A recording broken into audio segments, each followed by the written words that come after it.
Is Al Brooks. We're talking about his binary approach to the market. Al, you talk about having range-bound days and trending days, and those are the only two types. Why is that?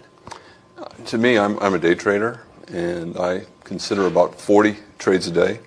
On the E-mini, there are 81 5-minute bars every day, and on an average day, there are about 40 potential setups. So I'm thinking constantly, and for me to be able to process whether or not I should take a trade and then place the trade and do everything correctly, I have to have a bunch of rules that keep things simple. And one is limiting my choices to two things. So risk on, risk off, bull trend, bear trend, trading range, high probability, low probability. So it's just a matter of having a strategy for each one, or do you only trade one of those? Well, I categorize everything that I see into a binary decision.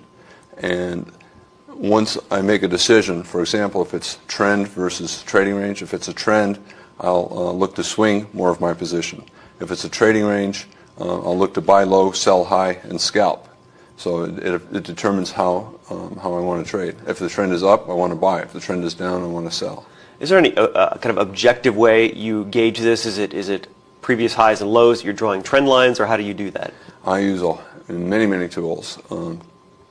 The most important thing for me is breakouts. I look for large trend bars, and I look how the market responds after it creates a large trend bar. I also use trend lines. I also use trend channel lines. I also use measured moves. I don't use Elliott wave, and I don't use Fibonacci, and I don't use indicators. And what markets do you typically trade? I trade mostly the E-mini, but when the E-mini is especially quiet, a lot of times I'll trade the note futures, and I also trade stocks. And when I trade stocks, I'm trading off the 60-minute chart and the daily chart, and mostly I'm trading options, owning puts or calls or spreads. And are you purely technical, or do you watch the news, the fundamentals? To me, news has no benefit to trading. It's entirely baked into the price charts. And if you see someone on the news, that means the producer picked that person to be on the news.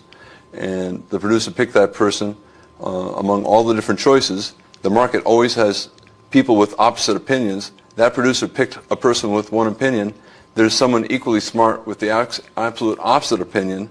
So if I'm watching the news, I'm only getting half the story, and it's going to influence my decision making in a bad way. So to me, the news, it's bad for a trader. All right, and then finally, will you have a trade on that would be a trend trade in, say, the E-minis, and then a range-bound trade in a stock or something else, a future? I trade mostly in the E-minis throughout the day. I'll take 10 to 20 trades a day, and if I'm swing trading in stocks on the 60-minute chart or the daily chart, I'm looking to hold the trade for a day or two or three. And so that I'm not watching that as carefully, and occasionally I'll throw in a trade in the Treasury note futures, a day trade, a scalp. Al, thanks for your time. You're welcome. You're watching the MoneyShow.com video network.